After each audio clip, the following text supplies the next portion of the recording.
Hello, hello, and welcome to the Foria YouTube channel. I'm so excited to be here today with our two founders, Matt and John. If you don't know me already and recognize my face, I'm Kiana Reeves. I'm the Chief Education Officer, and I've been here pretty much since the beginning of the brand, or almost the beginning of the brand. And today we're going to have a really interesting conversation about the heart of the company, how we were started, where we're going, what our mission is. And our hope is that you'll really get to be able to feel us and the people behind the brand and what makes us so passionate about doing what we do every day. So John and Matt, so excited to be here in conversation with you. And let's dive in. I think the first place I'd like to start is, how did this happen? You know, where did this beautiful idea originate from? Because you're both coming from two different places, two different backgrounds, and you both came to Foria with different stories. So I'd love for you each to share how Foria came to you in your life. Hold on, I'm going off script.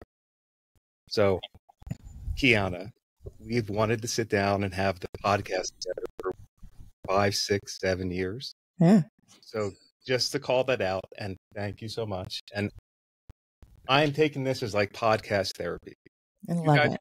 And on the real deal, this is how we roll. And like, I have such deep respect and love for the mind and heart of this man and the mind and heart of that woman in these hands.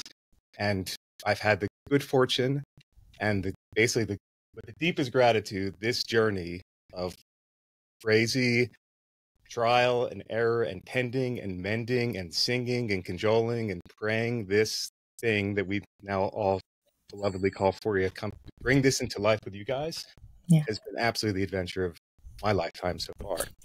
So just wanted to like set it up for where we're going to go from here. So thank you guys so much. I love that. Awesome. Take it a cut deeper, Matt. Let's do it. As you do. Okay, so well, since I've got the mic, and quite a mic it is, I just want to say. I'm so over founder stories. Yeah. So over like heroic creator mythology. It's not going to get us where we need to go. I just don't think it really matters that much. Creators and founders have a role. It's fun to be one sometime, but we overweight the value of what a creator or founder is, and we kind of encapsulate that and entomb it in some like rarefied C-suite at the expense of the ecology and the health of the thing that you're actually creating, which is not the founders doing. It's the doing of the people. So like the thought of taking any type of not accountability, but like, oh, these are my thoughts, this is my creation. It's like you're walking along the beach, like the wild beaches of your mind, and like lightning in a bottle washes up on the shore. And you're like gobstruck like a child in awe going, wow, look at this. And then you take it home and like show, and you're like a moth flying around it for like incessantly showing people, hey, look at this. And if you're lucky, other people are like, wow, that's really cool. And then you all start like flying around this thing, this magic, this idea. Whose is it? I don't know. And that's been my story of like having ideas that turn into something. I'm just a moth flying around the light, burning myself often. It's a really good analogy, actually. And in this case, I'm imagining, John, you might also be a moth flying around the light. How did you find this light, John? Yeah, well, it came to me via the internet, actually. Oh, but it was another interesting web of creation. Okay, correct. And it was a missive from Matt via the internet, like into my consciousness. And it was a calling. It was an invitation, right? And it landed at a particularly opportune time in my longer arc of life, and one at which I was ready to be of service. And the call or the invitation that Matt sent out for me to be of service is now what 10 years of hard work and commitment to something bigger than yourself and being in service of ideally other people and taking a stand for bringing wisdom from plants to humans and enhancing people's connections to themselves, to their partners, all the things that Foria stands for me, really started with a message through the internet saying, hey, message in the bottle. Hey, there's a thing here. Yeah, if you're, if you're interested in this, reach out. Yeah. It was a signal. It was a message. And it came from Matt. And that's what brought me into this. Matt's good at that. Matt's good. But Kiana, I turn it back to you, though. It's like, how did Foria come to be is probably so much more irrelevant than what it is now, like through the hands and hearts of the people that are shaping it. Yeah. Specifically you. Well, so. I have an interesting thought here, because you guys are touching on it right now, which is that our team has changed form many times over 10 years. And Foria then is not one person. It's not two people. It's not us, right? It doesn't hold the identity of the people themselves. It's like a collective holding of an entity of its own making, even though we're all creating it and we're all supporting it, and we have amazing teams, and we've had amazing teams over the years, and we've had amazing people lend their magic and lend their creativity and lend their vision to the brand. Like the brand and the products and like the thing that Foria is, it's in a way it's mycelial, right? In its form, it like continues to grow and it continues to change, and yet the seed of it, the heart of it stays the same. And I love that about being part of a company for so long, as you see these changes and it's evolving. It's evolving. I think it's so much more beautiful and apt for us specifically to think about not a business model, but a business ecology. And like for us, I think first principles are looking at living systems and how do living systems thrive. And if, you ever go into the forest or you go in the garden and you sit for a few minutes, you don't stand up and look around and go, where's the boss? Where's the, take me to your leader. Yeah. It doesn't work like that. Oh, it must be the biggest oak over there. No, I mean, the biggest oak is going to like feed the most, but the mycelial network, right? They're the most interpenetrating of all the others because they're just larger in mass. So like it really breaks apart this notion of a top-down hierarchy.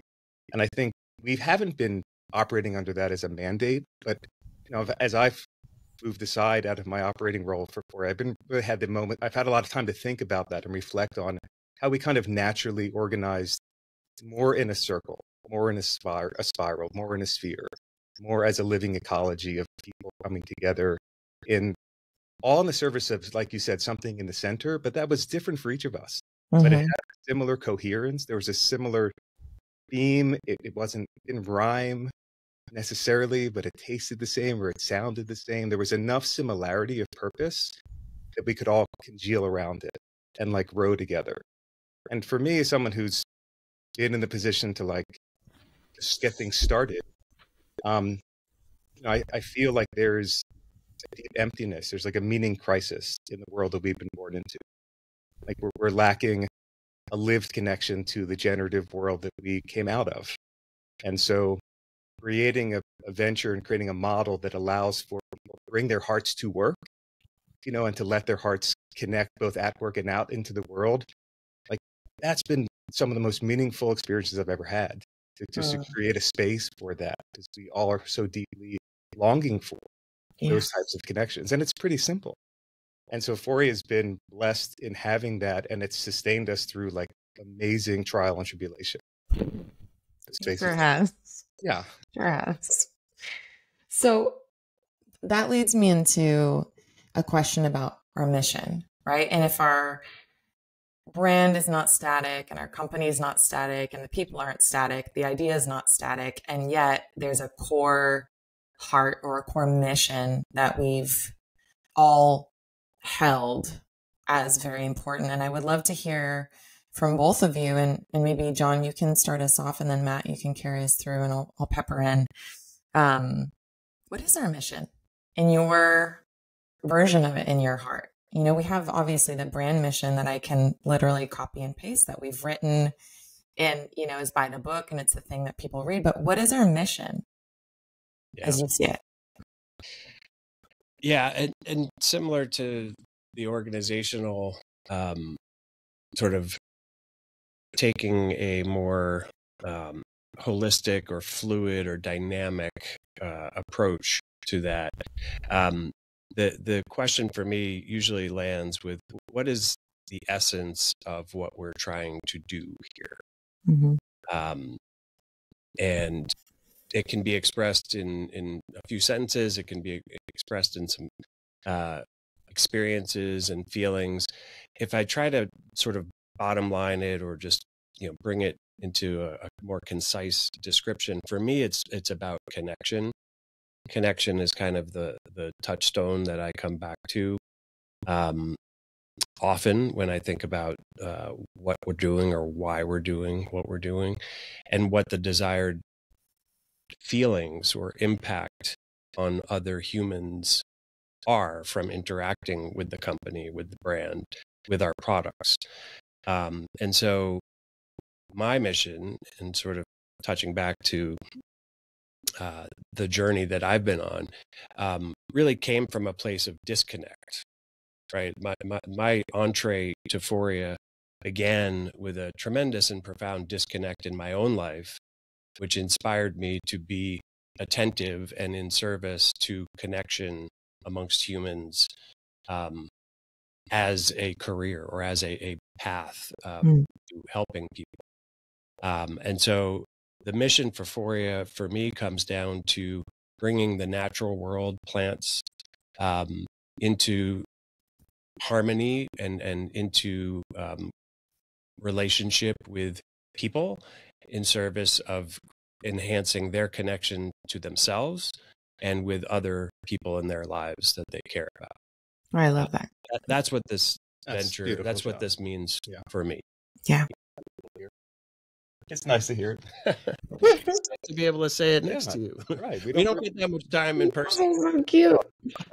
We also don't get to like really speak that truth because we're in the in the weeds and you're in the do it, have it up on the wall, but like to speak your heart's truth in your own words, it's very powerful. I mean, I can't really follow that.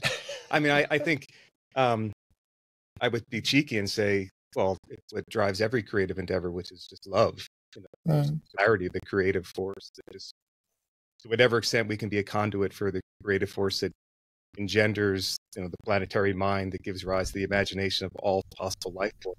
Sure, sign me up. And that for me, in its essence, is some type of love, however you might want to do it. And that is a sustaining force through and through this, in this venture. I could speak more practically about taking that essential feeling and wrapping it in something more functional. Like we had a specific task ahead of us. We narrowed in on a specific form of human discomfort or suffering or some form of illness in the world that we felt that we could effectuate and benefit. And then we realized that we were just shepherds, and we were pulling that medicine, as it were, out of the natural world and presenting it to people in the form of story and song, and most importantly, in the world of these really effective products. So, like the mission in the service of trying to identify where can we be effective in diminishing the overall amount of suffering in the world, and that's a phenomenal thing to orient around as it relates to running a business. Yeah, you will run out of bed every day in the service of doing that, and we've all been very fortunate in having that as our mandate every morning, whether we remember or not. In the midst, I know it's in there for you too, Kiana. I mean, I see. Yeah. How does this live for you, Kiana?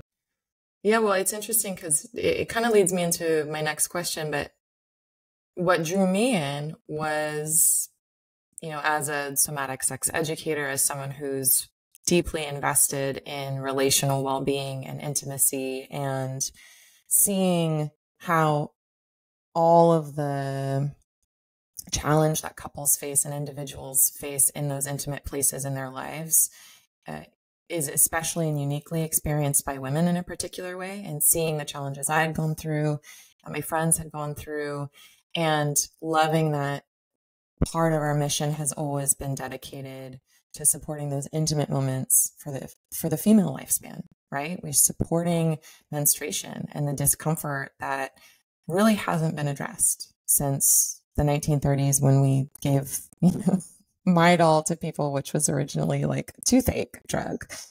And no one really paid attention since then about the pain that women were in every month, multiple days, and the fact that there was a brand run by two men. Are we going to talk about that? We are in a moment, but run by, like that was really interesting to me. I was like, that's really amazing that people are starting to care enough. And this was 10 years ago. So this wasn't at the peak of the sexual wellness industry. This was at the birth of it, like the beginning of it. And then talking about female sexual pleasure, like at that point, if you walked into a sex shop, like they were the only places where you could get anything for female pleasure, and it was a vibrator. Yep. You could not walk into a Target or a CVS or anywhere and see anything oriented around female pleasure. It was, condoms and tampons, and that's about it. And feminine hygiene stuff. So there was this piece that was like, my heart was drawn in because that dedication to us as women, like really hadn't been anyone's focus. And that was really meaningful to me. And I know that's been so meaningful to so many women the tens of thousands of women at this point who have experienced our products and had their intimate lives changed into their partners being able to be like, oh my gosh, like I can make love to my partner again and she's enjoying it and she's not, experiencing discomfort. She's connected to her libido. She's connected to her aliveness. And then, our recent addition to focus on menopause, it's when nobody would talk about menopause, right? 5 years ago, there wasn't a single media outlet that would even pick up a story about menopause. And we were the first to start talking about it. And we now have a whole line dedicated to that life experience. So for me, from the, perspective of being a woman, like that has been so important and driven my love for this brand, and the commitment there has been valuable. And I would love to ask you both how we ended up here with two men who started this company. Like why, it's rare, right? We're at this time in our cultural storytelling where it's really important to have female founders. And I love that. And I think it's so interesting and important to also celebrate men like you guys who had put a stake in the ground and said, actually, this matters to us too. Oh, yeah. This matters to us too. And the story around that for you. Yeah. Well, first of all, thank the goddess for you, right? Because you just spoke the things that John and I can speak as in first person, right? So the partnership quality of this it's not a dominator model. It's a partnership model that requires participation of like strong voices like yourself who are purpose driven. And like you can speak from a place of pure direct knowledge. We certainly can. And we've known that since the beginning. But what's interesting is that it's always fascinated me that there was this complexity around the fact that John and I were men focusing on the suffering of women. Because if I look at my personal life, both literally and figuratively and cumulatively, from my mother to my sister to my wife to my young daughter, it's been the women of my life who've made me into the man that I am. So like, for me, like my role in this world is to like return that gesture of kindness to them and to, writ large to other women. So why would I not want to diminish the suffering of the women who brought me into the world and have cared for me? I've never questioned it. Like, of course. Now, did I sit around thinking, I really want to start a weed blue company? I really want to do this. This is my life dream. Absolutely not. Neither of us did. But, we've been given the mandate, as it were. So we have tried to be as self-aware of that fact, not discounting that we are men, and trying to take ourselves out of it as much as possible and to hold on to the parts of it that were important for us to hold on to as men strongly, and do that with care and tenderness and strength, and like bring that resolve and that fortitude to the venture and be comfortable with it and be confident. And when we did that, the world was acknowledging us. The women who we were caring for thanked us. Their partners, male or female, thanked us. So the world was responding and saying, you're doing right by this. Like that was all response. We weren't telling ourselves we're doing right by the response was our community. It was the fact that the products were working. So they were like, okay, this works. Don't question it. Like, let's ground deeper into that root of like care for women. We really care for women. And that's a really like beautiful thing. Yeah. Goosebumps.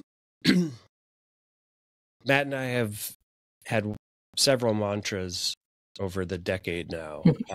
One of them is, it's not about us. And that orientation has created a lot of space.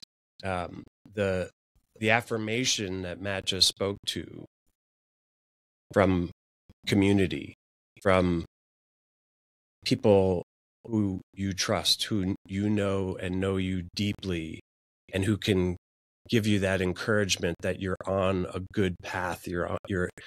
What you're doing has value and virtue to others in the world, right? So that level of reinforcement for me that I received from everyone in my life, especially women, my mother, my partner, my daughter, don't have a sister, but that was so reassuring and so validating that the purposes for which we put our attention and energy and we're in service of, the purposes were so important. The who we are relative to that is we are in service of the purpose. What body parts we have, our gender and orientations are somewhat irrelevant or secondary. So the question almost is a like, what does it matter? Right? It's like who you love and what you choose to apply yourself to is independent of your particular biological conditions. And so for me that's always been the thing, and it's interesting because we've been doing this, and if you look at culture and societal forces over this time, it's been a very interesting time in the world vis-a-vis gender, male, female, the Me Too movement, right? All of these different things have happened over this decade. And so trying to navigate and being looked at as, and in some cases even taken to task, right? Matt and I have both been on the receiving end of people saying, who are you to lead this company? Yeah. Like, what are you doing, almost, right? As if it was somehow wrong. But you know what? I think it's important, and this is something we have, Kiana, you and I have talked about this a lot, is that we are awake to the fact that the history in this industry is filled with examples of, in most instances, male-led companies taking advantage of women or mistreating their bodies.